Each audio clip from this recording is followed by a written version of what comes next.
everyone, and welcome to Sleep Well, Live Well, an online educational series that we've put together from Rest Easy events to continue to help support you. Just because our expo has been and done, we don't want you to forget about all the things that we shared and all those tips and advice from our amazing sleep speakers.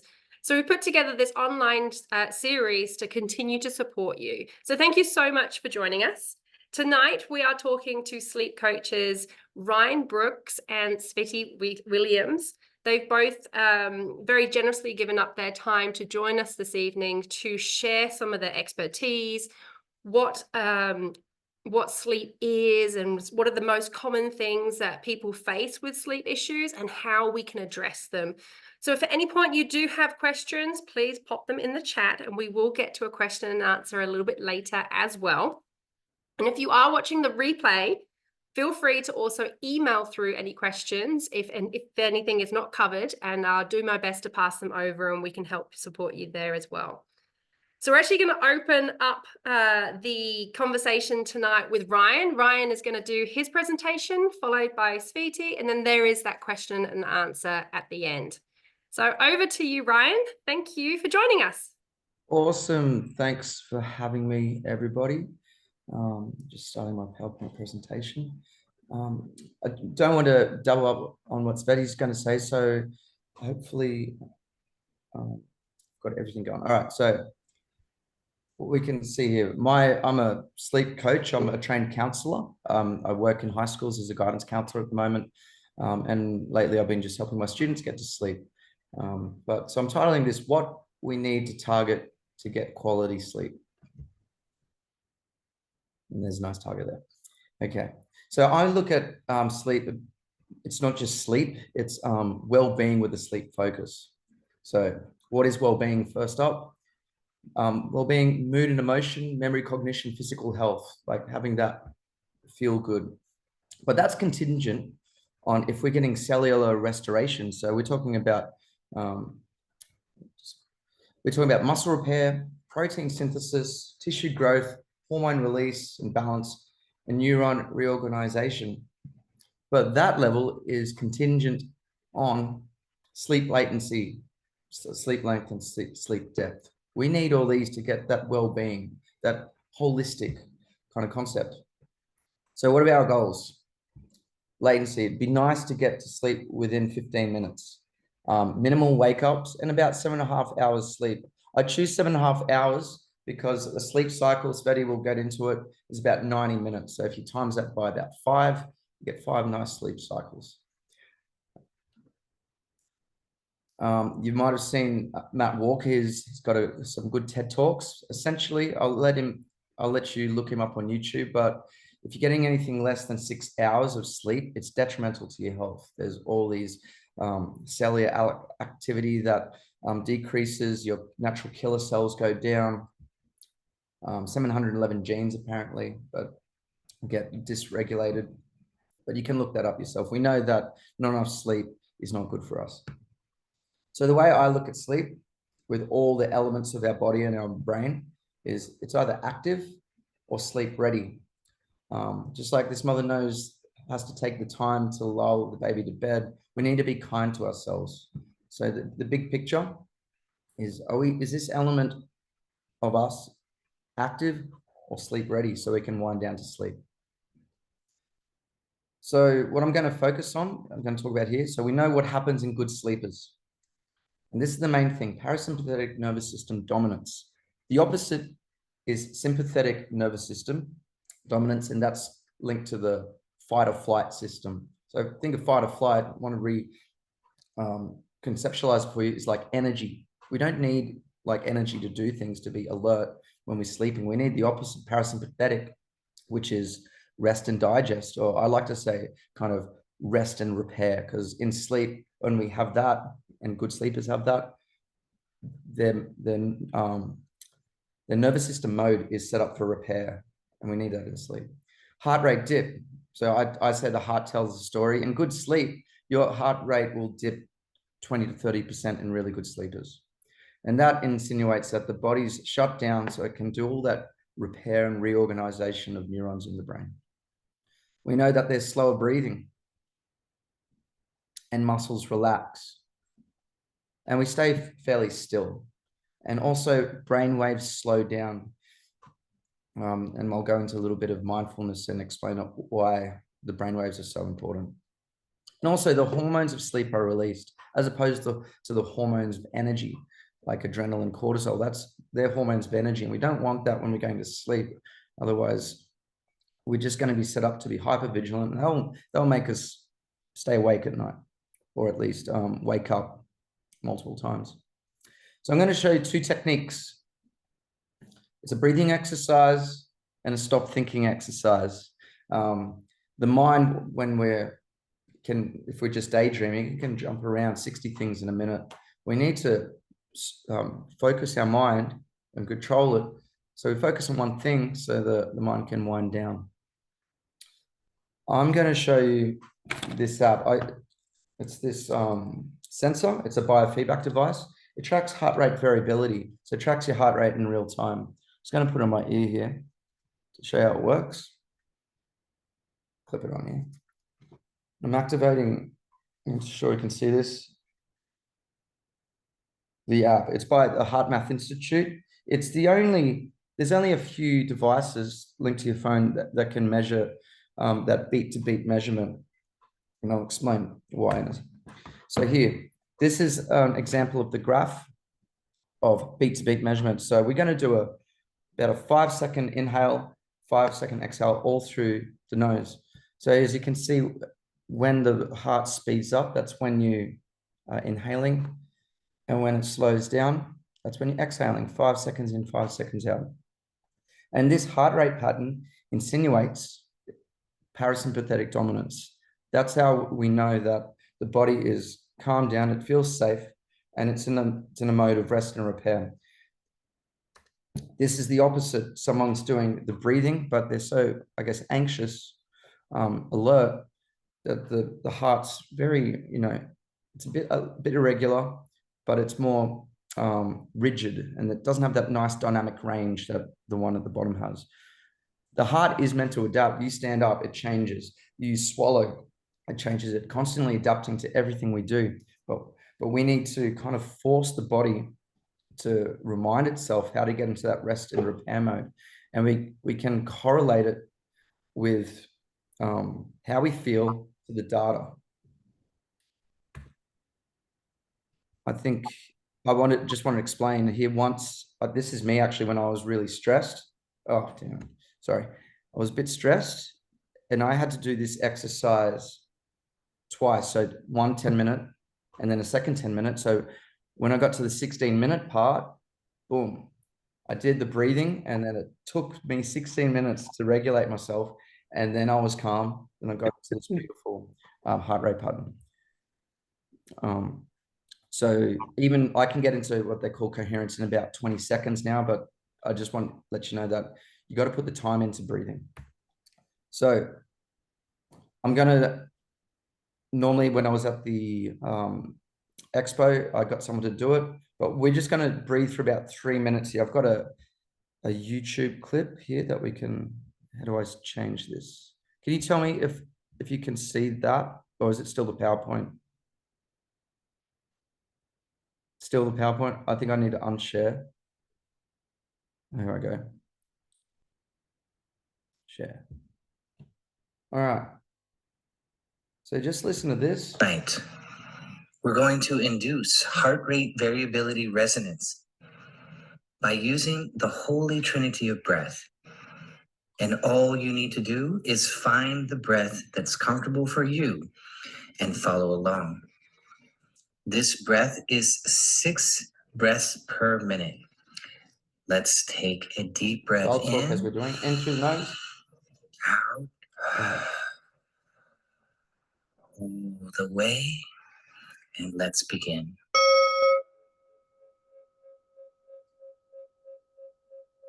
Now, in through the nose.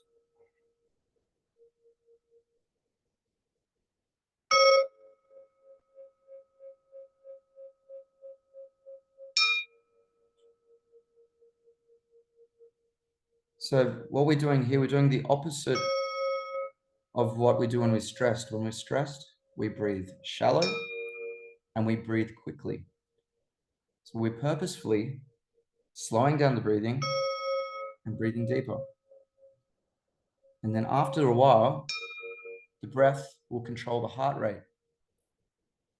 And the way the heart rate is, or how it beats, will become more dynamic.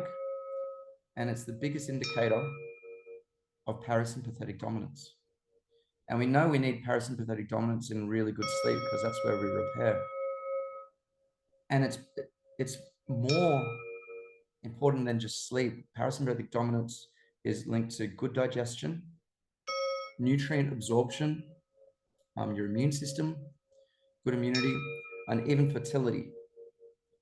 So you'll see if you don't have good parasympathetic dominance in sleep, you're probably prone to illness, stress, like your threshold won't be as good. So let's just keep breathing for now. And with your mind now, I want you to focus on the inside of your chest. Just feel it.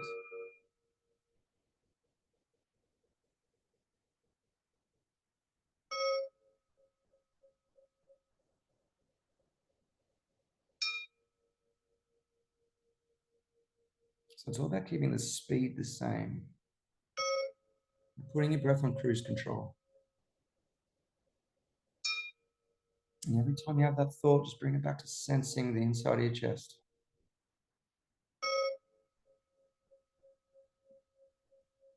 You think about someone or something, you're activating the mind, and it's not going to get into that beautiful heart rate pattern that we first saw. Okay, we'll just leave it there. Would anyone like to share how they are currently feeling, and are they feeling relaxed at least? Yeah, feeling relaxed. Roger.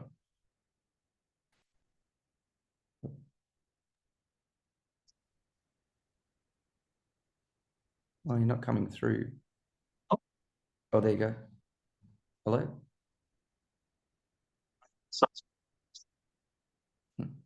Did you feel like your mouth started to salivate? If we got there, sometimes we can get there quick. If your mouth's starting to salivate, that means that's a parasympathetic response. They also call it a vagus response, the vagus nerve response. Did we get you there? Did your mouth salivate? Yeah, Holly, yeah. Well, anyway, yeah, Les. The thing where we go wrong with breathing is we don't do it long enough. So everyone goes, oh, you just got to breathe, But people breathe for maybe 20 seconds, but it's not enough. We got to convince that autonomic nervous system to get in the parasympathetic dominance. As you can see, I'm not too sure you could see this, but up there, when I was talking, so I was going up and down because it's adapting to what I'm doing. But in real time, I can't see it. Anyway, it's the inner balance app by Heart Math Institute. I truly believe it's the best well-being tool to get to calm the body and also calm the mind. They've got good things. I highly recommend you buy that. All right, let me get back to my sharing.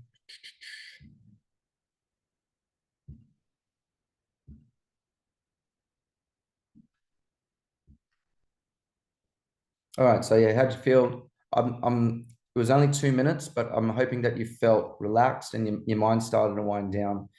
Remember, we're not machines. So whether you're a good sleeper or a bad sleeper, if it takes you 5 minutes to get to wind down to sleep or 2 hours, the process is the same. So we need to just make that better. And the way we do that, again, what are the things in our control for parasympathetic? That's relaxing our muscles, slowing down and deepening our breathing, and focusing our mind on the now. So our senses are right in the now. We touch. We can't touch in the future. We smell. We can't smell in the past, the future. That's a conceptualization of the frontal cortex and other parts of the brain, I guess. So if we bring our mind in congruence with our senses and just make it sense the inside, I use the chest. It could be the back of your neck, something really, something that doesn't, it's hard to conceptualize, that doesn't make you overthink. I want to wind down that brain. So just to reiterate, So these are the things that are parasympathetic, rest and digest, sympathetic, fight or flight-ish. Breathing, slower and deeper. Let me just take this off so I can read. And with the fight or flight, sympathetic, fast and slower, shallower, sorry. Heart rate, parasympathetic, wider range. We've got that, the heart, Sia said it best, elastic heart. You know, we want an elastic heart. I need to trademark that. With sympathetic, it's narrow range. Digestion, it's activated. So when we are more parasympathetic dominant, we're going to be able to extract those nutrients that we need for our body to make cells and hormones and neurotransmitters. But when we're sympathetic dominant, especially when we're stressed, you notice that you don't want to eat. So I like how religious practices, they give thanks for their food, because when you're thankful, you're not like scared. You're taking time to be thankful. Thank for the food. Immune response, repair and balance. Immune response also activated and slows down or deactivated when we're sympathetic dominant. Hormone release, parasympathetic dominant, repair and balance, action and energy. Remember, sleeping is not action and energy. And muscles, soft and relax. So with my coaching and my counseling, I find what is in our control. And these are all things in our control. We can control our breathing. And when we control our breathing, we control our heart rate and all this control. Also our muscles, we can control our muscles. It's body scan meditations. Yeah, so fight or flight. Also, when we're stressed, so now let's look at our thoughts. So, you know, a tiger can stress us out. If it was there, we wouldn't want to go to sleep. We wouldn't want to go, oh, I could go a burger right now. No, we want to either punch on or run away, or the other one is freeze. But our stressful thoughts, if we're stressing about work or relationships, they trigger the same stress response in our body. And that's, you know, worry, concern, time, constraints, pressure. We're thinking about that at work, or when we're thinking about that when we're trying to get to sleep, it's signaling to the body. It's like, oh, we're doing something. So again, things we talked about, muscles tense and ready. We need a wind down process, especially in this day and age with TV's 24-hour news cycle and social media. It's keeping us active, especially if you're watching TV or watching social media that elicits high emotional reaction. It's going to keep us, you know, in that elevated response, which is awake. It's not sleep ready. So sympathetic dominance will increase your sleep latency. You will get fragmented sleep and you will have shorter sleep. And it's stress. Yeah. We need ways to counter stress, to switch off, especially switch off the mind. Parasympathetic engagement before sleep, slower, deeper breathing, lower heart rate, relaxed muscles. I'm just going to tell you, oh yeah, so we'll digest better, repair better, get the immune response going. So it's more than just sleep, it's our whole life, it's our being. Yeah, so these are the things. All right, I'm going to go to the next bit to talk about the heart rate so you understand. I'll just, yeah, wind down, it's very important. Cycles. So let me get back. I just don't want to waste time. Here we go. All right, so we talked about heart, the parasympathetic dominance, but we also now talking about heart rate, which you're probably all aware of. This is an averaged out. This is one of my sleeps. My resting heart rate is probably about 60. But I went to sleep. I didn't eat any food, or I ate food maybe 2 hours before, so it was low. You know, I had a pretty good sleep. A lot of deep there. Not bad. Now I'm gonna go to this one. Christmas Day, I went to my mate's place. I had a bourbon and Coke. Went to sleep at 1:30. As you can see, it started 64 and went down. Not too bad. I gave it time to digest, but yeah, alcohol is going to trigger the sympathetic nervous system. And also, every time you put food in your mouth or alcohol, especially alcohol, it takes time to digest, and the heart is going to go through. So this one, yeah, actually it was this one, sorry, as well. So I started at 77. My resting heart rate's about 60. It took a while. So that it's using all the energy not to repair my body or reorganize my brain. It's just trying to process that alcohol. I'm going to give you some extreme examples here. This one, look, it was New Year's. I was on holidays. I had some alcohol, I had some shots. Look at that, 86. And my resting, so I didn't get that good sleep. Like my body's hard at work trying to digest or metabolize all that alcohol. So that's not a good sleep because it's the heart rate is so elevated. And then this one, another party night I had, it's all over the place. So that's what happens when you have alcohol. It's not good for you, but it's a good time. But I'm a musician as well. So I'm all about sleep skills. I'm one of those people who go, all right, my whole life is about sleep. I'm going to have the best sleep. I want to have fun, but also I balance it out. And I know that I need a certain amount of time of really good sleep and discipline so I can enjoy myself. Also, I work like a shift worker. Sometimes I have really late nights. I have to be up early. So I just want to maximize what I can do while still living the life I want. I'm going to leave it there for me because that's all I really want to talk about. If you need any help, you can contact me. But any questions right now?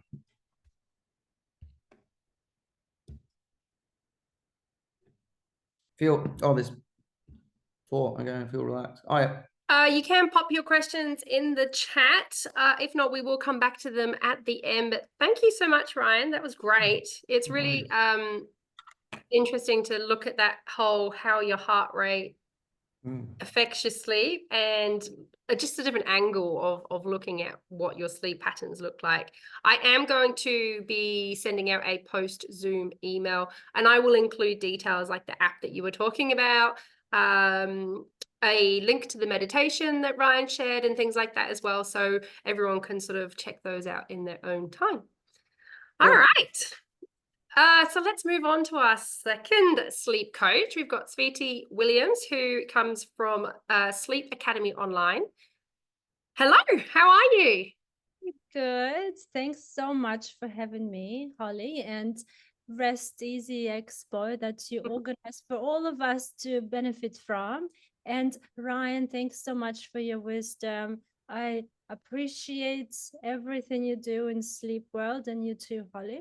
Now it's time to talk about sleep.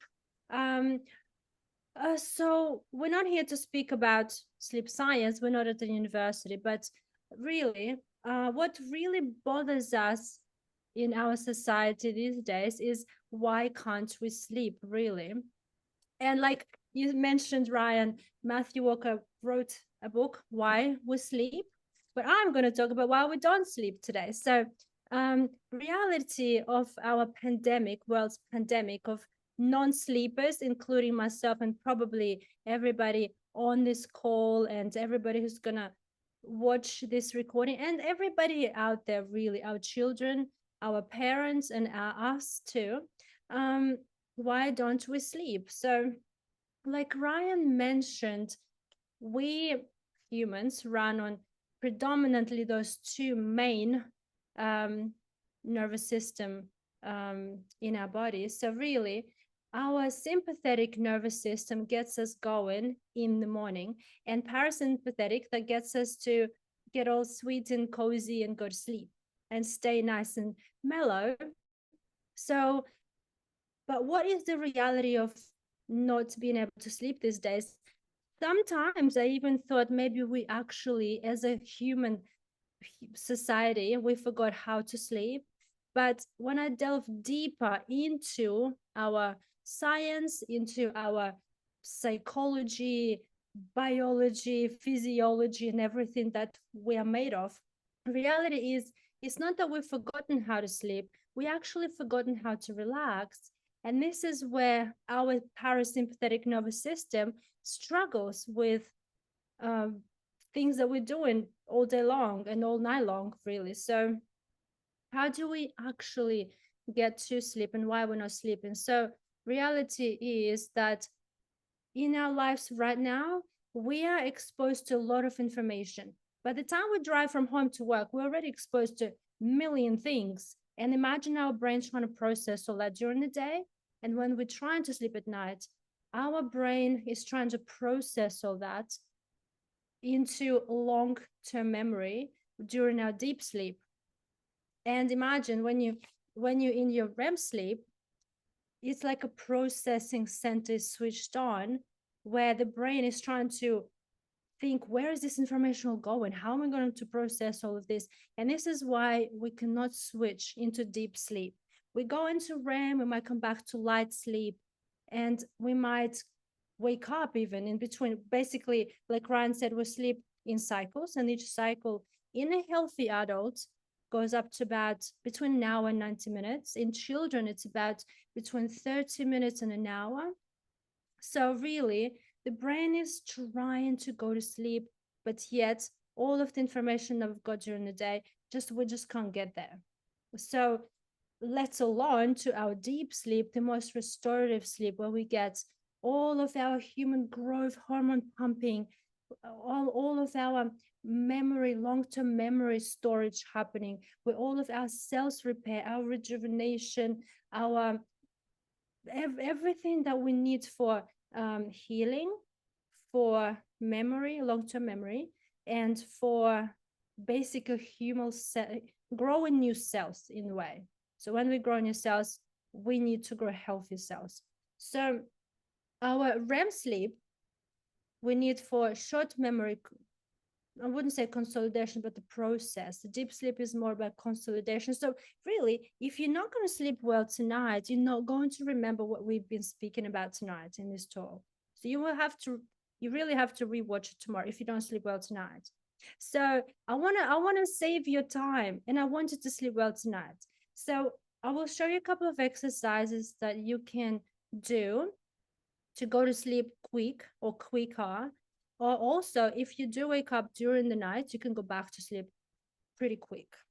But before we get to it, I want to also speak about the specific thing that we actually also have in our biology. So actually, no, what I'll mention first, why we don't sleep, is that we exposed to a lot of sleep disruptors. I call them sleep disruptors. I love that word because it really is a disruptor.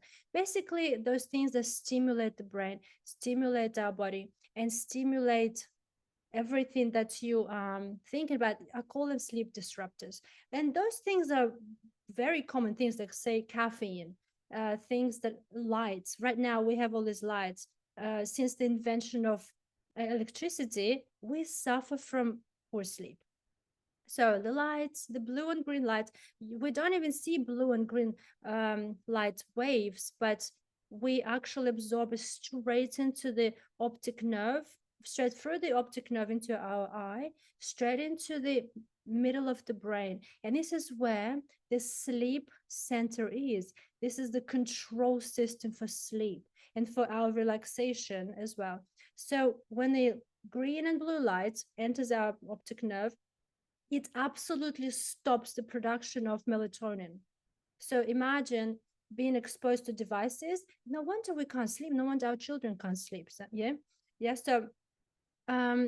So sleep disruptors are those things that excite us in a way. So caffeine, sugar, alcohol, loud music, even the TV shows that we watch, like horror movies and things like that, they can actually stimulate our brain to the point where it's beyond sleep.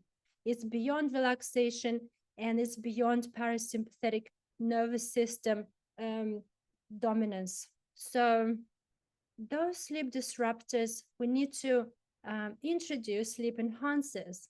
So they're basically the opposites of the sleep disruptors. But those things are the things that relax our body, and those things that support our parasympathetic nervous system dominance. So, for example, those things are a herbal tea, dimming the lights, wearing blue light blocking glasses that I'm wearing right now because I do want to sleep tonight. I'm wearing them. So those things that add to our relaxation. And this is the skill that we actually losing these days, the ability to relax, even knowing how to relax. What does relaxation actually mean? People think, please don't give me another chore. For people, implement all these things at home. It becomes like a chore, and they think, I don't want to do this, it's too hard. But reality is, I also big on environment at home. So there are three things for sleep: our disruptors, our enhancers, and environment for sleep. So if we set up our environment at home that supports relaxation and things like that, we don't have to do anything else for sleep. We will automatically will dim those lights. We will automatically turn those salt lamp on instead of a big bright light. So, and if you have the glasses next to your TV remote, just put them on while you're watching TV. So very, very simple things can enhance our sleep and get us into the place of ability to relax, really. So back to what I was speaking before this, we humans in our brain, there is such a, like a the threshold. There's that line, that the fine line between I can sleep and the fine line between I just cannot sleep. And that threshold we can reach very, very easily. Some people say, well, Sveti, I can drink coffee and go straight to sleep. Yeah, I can. And some people say, well, if I drink that coffee after 11 a.m., that's it, I'm doomed. I cannot sleep. So what makes one person okay with coffee and what makes the other person not okay with coffee? So it's not that, yeah, we are different, but as generally speaking, about that threshold that we humans have built in us, it's that what other things do we actually do that will aggravate our nervous system? We won't be able to relax. It's not the one coffee that you have. It's not one TV show that you watch. It's not that one particular thing alone. It's the combination of all of these things that add to this space that we have beneath that fine line, if that makes sense. Please note if that makes sense. So yes, so this is where once people cross that threshold of being sane, let's say we call it sane or sleepy, or ability to go to sleep, or parasympathetic nervous system being in that space, they can no longer fall asleep. So why is that? When that happens, our body goes into that response of sympathetic firing up of those neurons saying, hey, I'm not going to relax here. Like Ryan said, there is no tiger, but the brain thinks there is a tiger. So what does it make us do?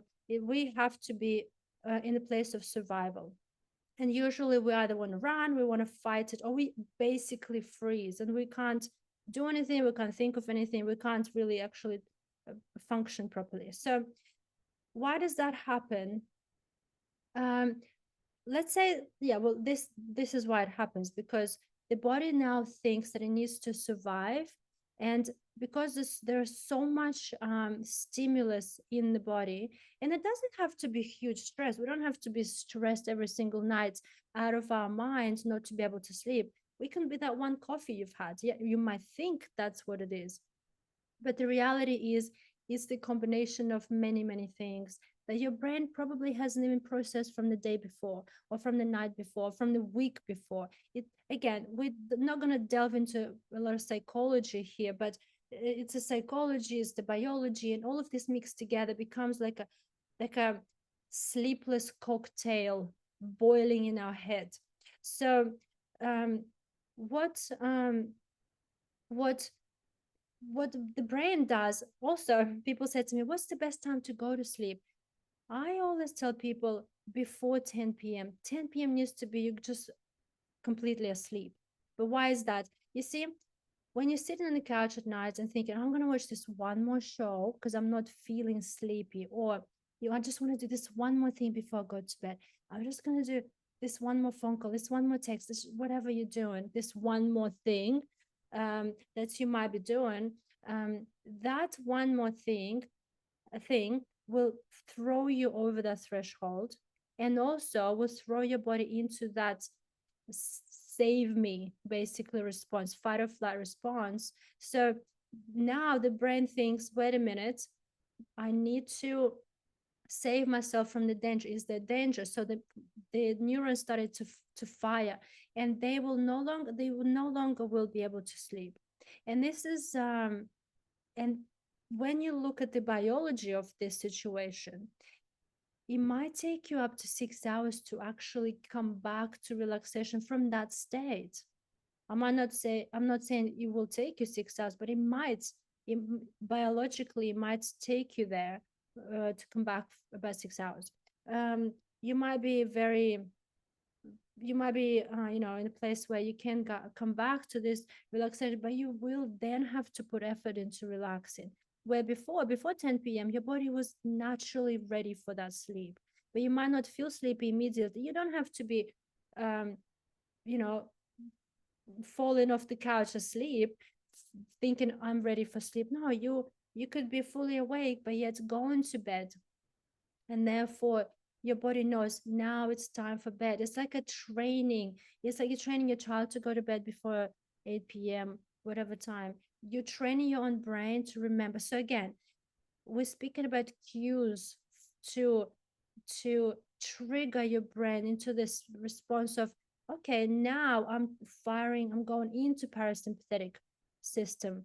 I'm going into relaxation. I'm going into sleep, and I'm going to deep relaxation here. So this is more psychology, where environment could support all this this function of your brain and of your body to promote the space for it. So what things actually help with that? Things that having the dimmed lights, like warm lights, let's say salt lamp.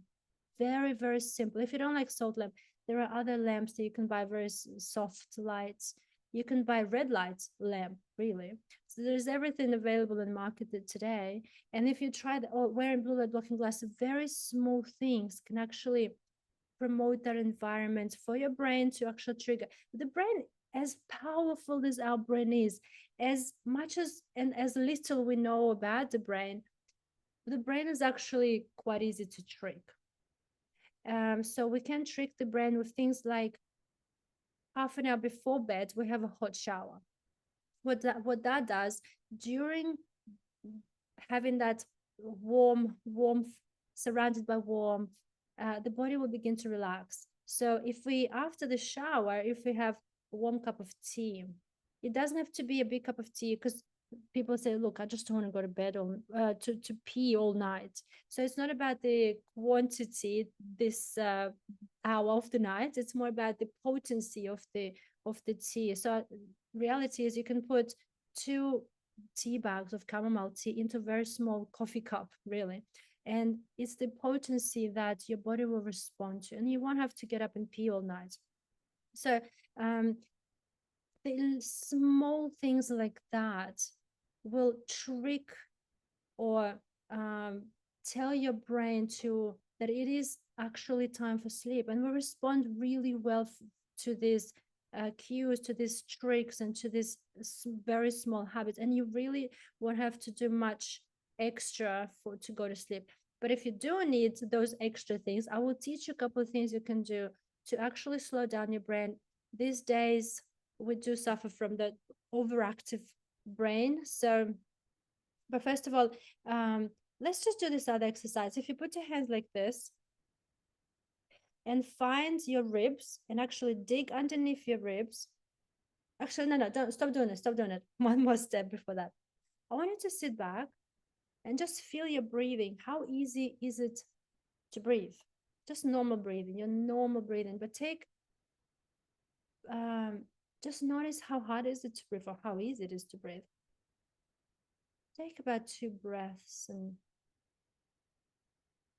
and now do this and dig underneath your ribs where your diaphragm muscle is, and basically just go massage it like this. So basically just you're rubbing it like this, but underneath or you can just poke it, push and release, push and release. Just don't hurt yourself, really. This is not, it doesn't have to be very hard.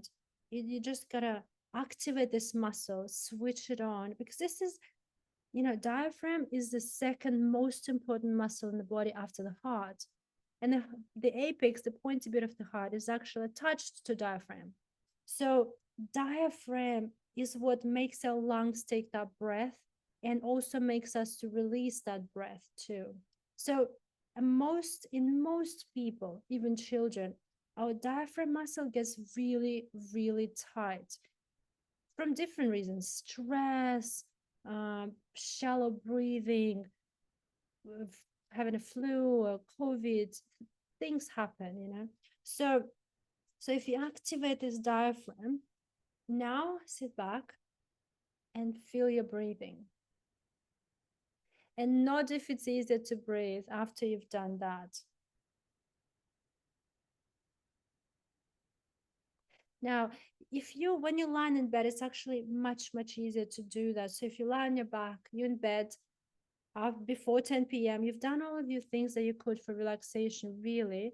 And you just lie back. And if you think, oh, I'm not really sleepy, make yourself sleepy.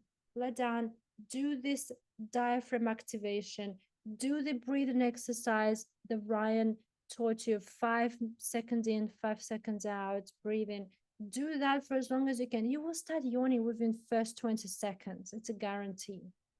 So do that. And then if you still think, look, my brain is just not switching off, because a lot of people say, look, my body is absolutely ready for sleep, but it's my head. Other people say, look, my head is there, but my body is like twitching. I just can't relax. Some people have both. It happens, yeah?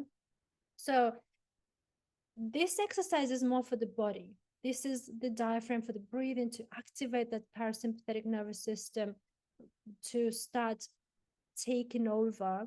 But the one for the head, and for those who overthink, for overthinkers, the other exercise we can do is go like this, put the palm of your hand like that, and very gently place it on your forehead. And so if you push, you don't want to push because it might actually activate your stress response, but hold it as if you're holding on the head of a little baby or a little bird. So gently. And once you've done the diaphragm, begin with the breathing. Put the hand on palm on your head and close your eyes, and just this will begin to slow down the brain. See, I can't even speak. I'm gonna take my hand off. I cannot speak, but you guys keep it on there. Keep it on there. This is slowing my speech, and this is slowing my train of thought. So what this will do, it will slow down that brain activity.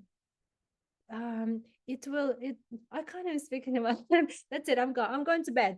I'm going to bed. After Ryan's breathing exercise, I was ready for bed then.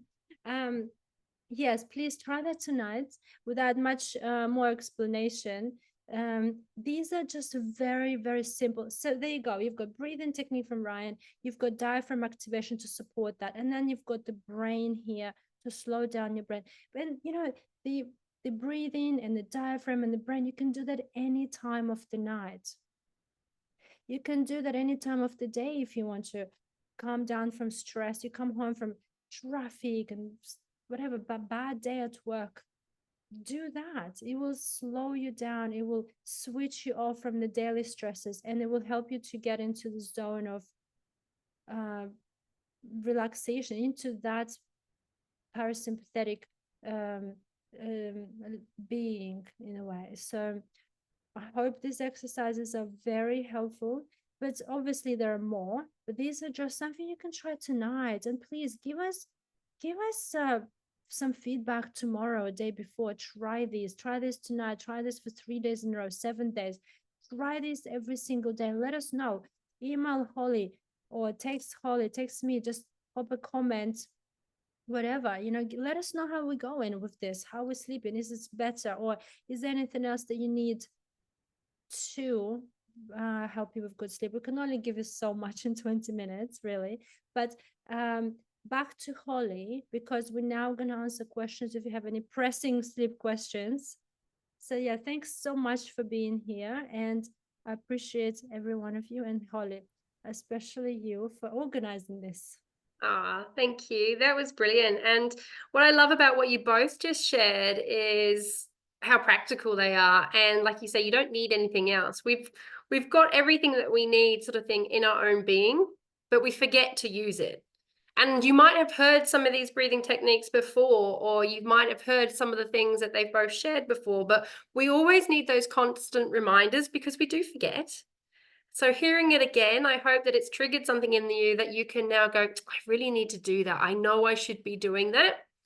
And something that I do is I actually set a bedtime alarm because I do get a little bit caught up in doing some work or reading or whatever it is that I'm doing, that time passes and I'm like, oh, it's all of a sudden 10:30 or 11:15. I should have gone to bed before. So setting a little alarm and having that bedtime call is a great way of sort of going, right, now I need to stop what I'm doing and start that process of winding down and moving into my bedtime routine. And definitely, bedtime routines are not just for children. I think so many people think that it's just something that they do for their children. Create your own bedtime routine, put into it the things that you like, and really enjoy that sort of ritual of calming yourself down and incorporating the things that both Ryan and Sveti have shared.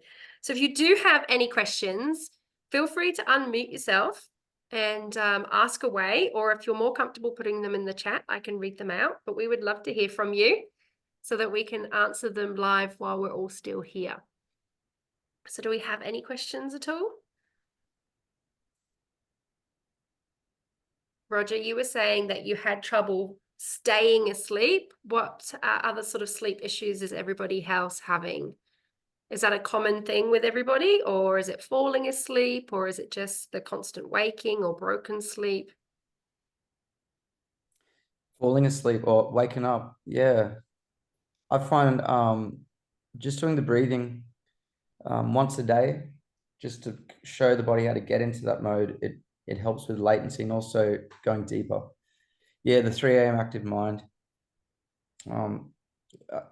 My opinion and from my study is that the more you can train yourself to get into parasympathetic dominance, it's like forcing, it's kind of counterintuitive because parasympathetic is very much relaxed, but if we're forcing that reaction to get into that mode through things like the breathing, relaxation, relaxing muscles, it will help you stay deeper.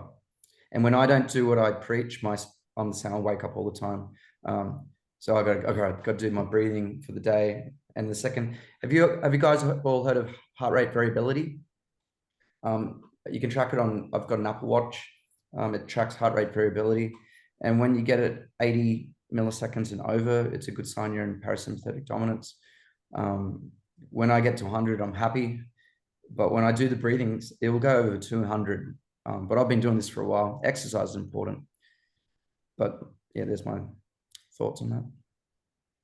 There is is a myth saying I struggle to fall asleep. I can lie there for hours, even when doing breathing exercise. What you can do is, some people say get out of bed, do things, get tired, but really don't get tired. What you can do, don't lie in there for hours, because your brain won't recognize how long you've been lying there for. It won't make you suddenly go to sleep if you're in that state of too much brain activity and you can't go to sleep.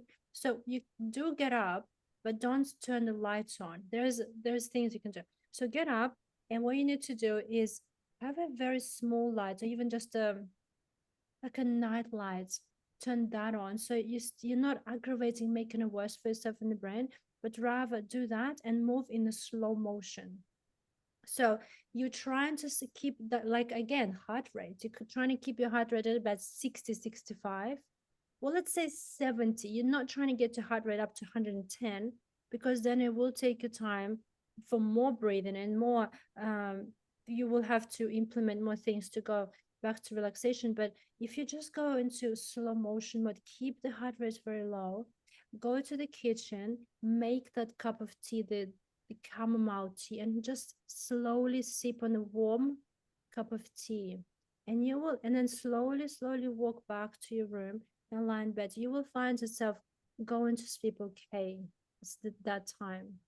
Just let me know if this helps. Really, this helps a lot. Like, since I started doing that for myself and suggesting to other people, people say it really does work. I don't have to lie there for hours trying to sleep. I actually got up, broke the cycle of lying in bed, struggling with my brain overacting, but rather that's a warmth, the warmth of shower, the warmth of that cup of tea, that's what promotes relaxation, really. For like, for my coaching, the parasympathetic dominance, and I'm sure the same as Sveti, is just one aspect, but I'll have to look at, psychological things, figure out what's on your mind, what's you're stressing about. Sometimes the breathing and meditations can help, but if it's not working or you're not doing it properly, there's probably other things, like we haven't talked about sleep drive, adenosine levels, acetylcholine, exercise. We need to exercise the heart, because the heart's, you get to sleep better when you have that flexibility in your heart. If it's stiff, yeah, sleep drive. Here's my YouTube clip. I've got all these videos up, and explains it in more detail. You can check that out. I haven't really pushed it, don't have many views on it, but there's 8 chapters that go through that. I talk about sleep drive and all the other aspects, brain waves. But yeah, with sleep and being, there's so much more to it. Everything affects everything. So I'd need more information about it if it's not working for you. Sorry, unfortunately, that's, yeah. So Roger has a question. I typically sleep at 8 p.m. and get up at 3 a.m. Is there an optimal time for human to sleep and wake up? Sounds like a science question. What's that? Sounds like a sleep scientist question there. Oh, yeah. So you mean the amount of sleep? Oh, there's optimal time for a human to sleep and wake up. You mean the timing, the best timing to go to sleep, or the amount of sleep you need? Sleep and wake up. So when should you sleep and wake up?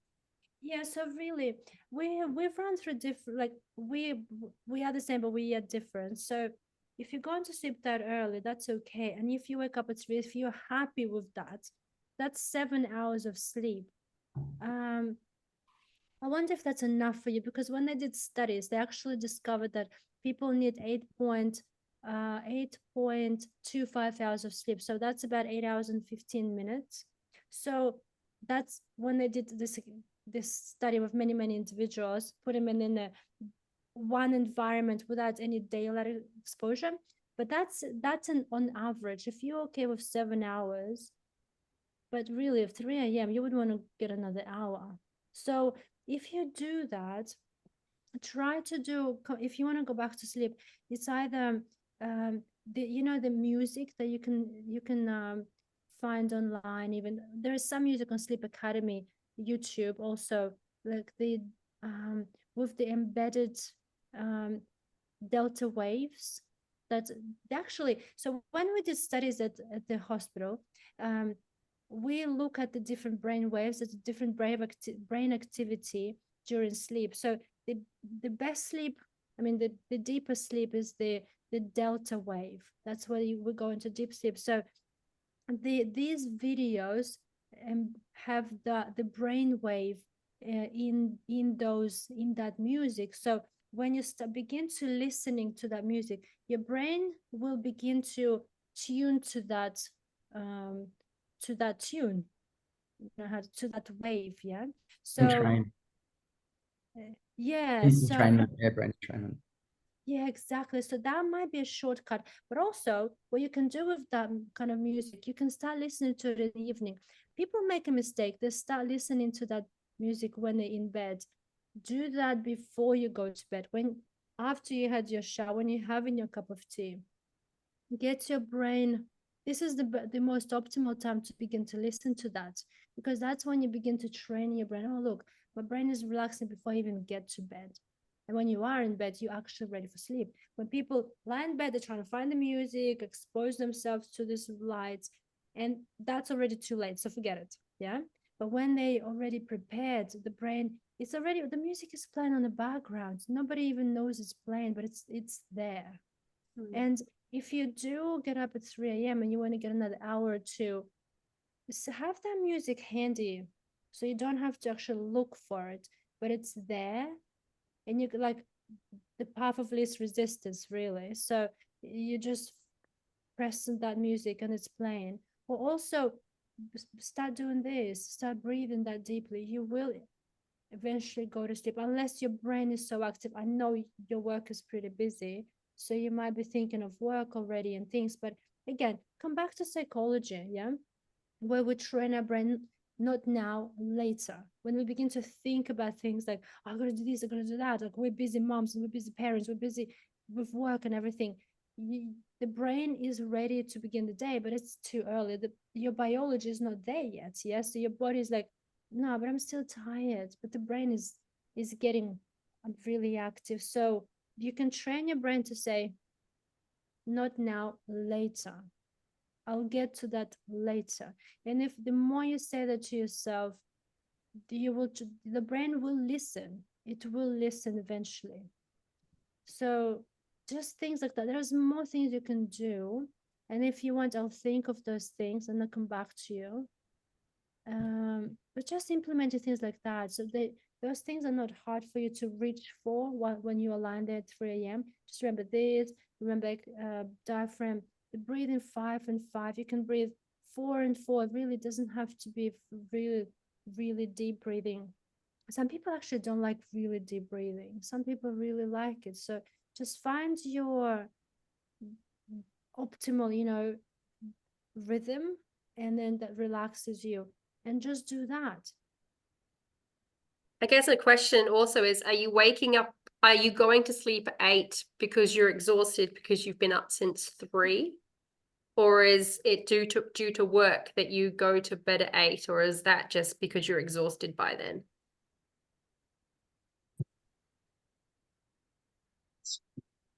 Oh, we can't hear you very well. Do you want to chat? Do you want to put it in the chat? It's for some reason your sound isn't working now. It was working before. So, no, Oh, yeah, that's better. Yes. I'm back. Yes. Oh, okay. No, this has been my typical sleep pattern for about 20 years. So even before I was busy at work, I guess it started because my father used to say an hour before midnight is worth 2. So I'm an accountant by trade, so I thought, okay, if I go to bed early, then then I won't need to waste time sleeping, and it's sort of become a habit. In the past, I would just sleep from 8 till 3, and I would sleep straight, and then I would wake up refreshed, and I'd start my day.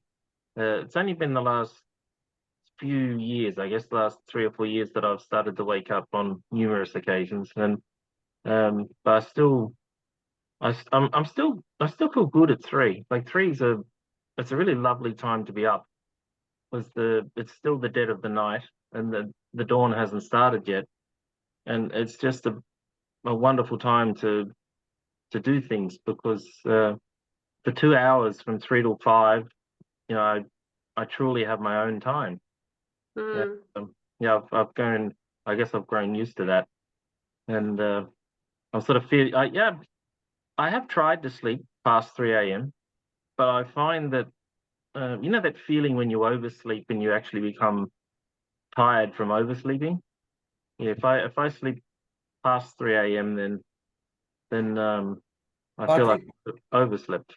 well, it's what they say that anything under 6 is bad. So if you're getting over 6, I mean, if it's working for you, that's the main thing, getting more than 6.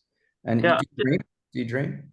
Roger, sounds like I- you actually enjoy 3 a.m. Like I'm not joining your 3 a.m. club, but it sounds like you psychologically you're actually happy with that. So it's your own yeah, time. So I don't think we need to push for you any more sleep unless you're ready for it. Be like, no, that's it. No more 3 a.m. I'm gonna go for 4 a.m. So that's when you can start doing exercise. And that's when you'll notice that you break that habit of 3 a.m. and yeah, 4 a.m. for the 5 a.m. even. But yeah. No, the recent period where I've started to wake. So most typical sleep pattern would be I'd wake up once between around 10:30, I'd wake up once, and then I'll wake up once around 12:30, and then the next one will be 3 a.m. and then that's it. So yeah, I feel my sleep quality is not as good as what it once was because I wake up 2 to 3 times. This is the question. This is the matter of meridians. You know, we run meridian system in the body, and every 2 hours, different meridian is active within that time. So then it rolls into the next meridian. So if you want to look up, was it 10:30 a.m. p.m. you waking up? I can look it up. Yeah, so it's 2.5 hours after I've gone to sleep. That's probably, but you know what? That could be the matter of meridians being overactive during that time. That's back to Chinese medicine. So this is why I studied natural medicine at university, because you can address all kind of problems in your life with natural medicine. So just say that I'm just looking in my book, really. I'm not looking in any medical encyclopedia, but just my own. So Got that book. and I think I need different glasses. This don't give me. Anyway, blue light glasses is good. So between 9 and 11 p.m., triple warm meridian. You can find points online. If you go online, say, look, I'm search for triple warm meridian points, like acupressure points. It'll come up, and all you need to do is stimulate those points or trace the meridian. You can trace all of the meridians of the night before you go to bed. That would take, let's say, 10 minutes to run all the meridians and all of the points related to the meridians, and then you sleep the whole night. That's like you cover everything. I've done that, and that's how I went from absolutely no sleeping to sleeping for 10 hours because my body was overtired. For a month I did that, and then after I come back to normal routine. But also another aspect, some people might not, most people don't know this because they don't know the science. What happens is in between each cycle of our sleep, we actually do wake up, but we're not supposed to become conscious. But when we become conscious, that's when we remember being awake.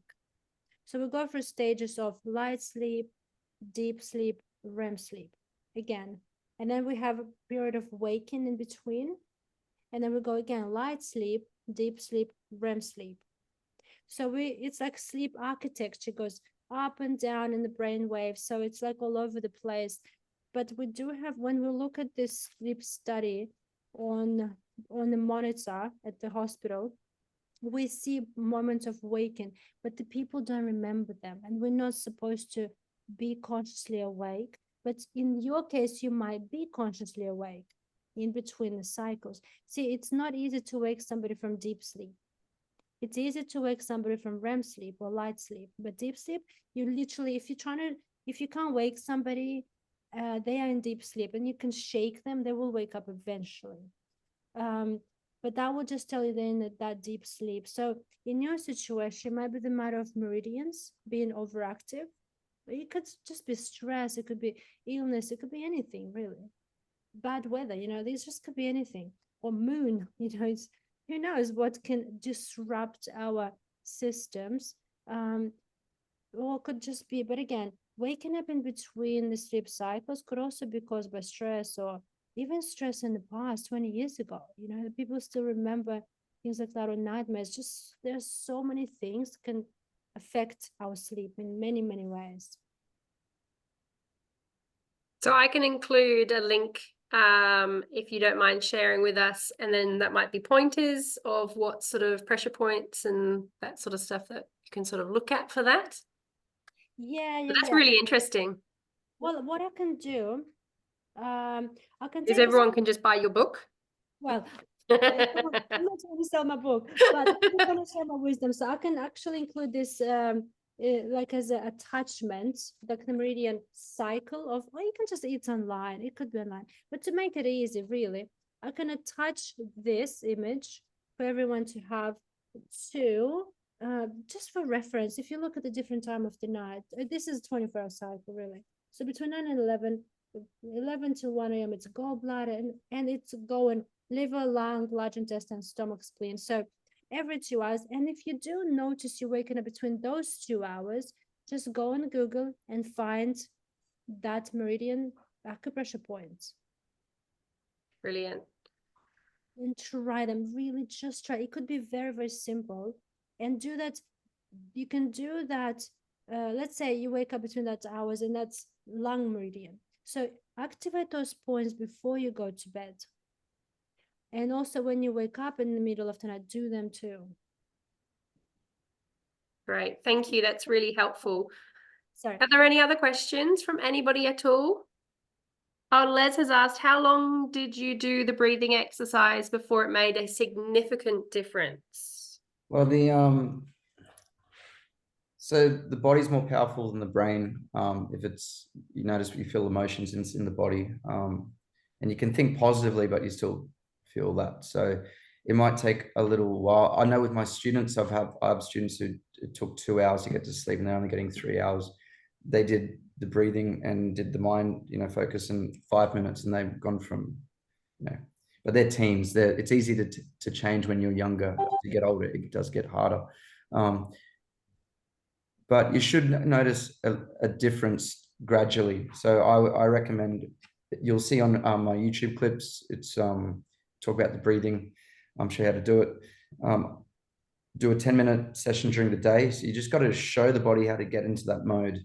If you've been stressed or anxious or worried, like work, as we get older, we hold on to things. We need to kind of uncoil, and that's what the breathing technique does. And it will take a while, but yeah, it's different for everyone. And if it's not working, like I said, we talked about sleep drive. That's talking about adenosine levels. I've got a clip on that. Sleep drive, hitting thresholds so you feel drowsy. There's so much to sleep. And although the parasympathetic nervous system, getting that active does do a lot, there might be other things in your way that are hindering your sleep. So that's the reality of it. Awesome. So I think we've all got some homework to do tonight and moving forward. So consistency is definitely the key. And it is a bit of trial and error with what works for you. In the follow-up email, of course, I'm going to share the details on how you can contact Ryan or Sveti. So if you've got more questions, or if you want some more one-on-one support, reach out to these guys because they know so much. And of course, there is only so much we can talk about in this short Zoom. We will definitely have to see what sort of follow-up ones we can do over the next few months. And I'll share some of the videos that Ryan has created as well, because we definitely need to get those out there. There's some fantastic information, and also a link to Sveti's book. I do recommend that you go get that too. Thank you all so much for joining us. I hope you have got some nuggets of gold that you can take away and start putting into practice tonight. And yes, please follow up, send me an email, comment on socials, because we would love to hear how you're going. Thank you all so much for your time. Bye.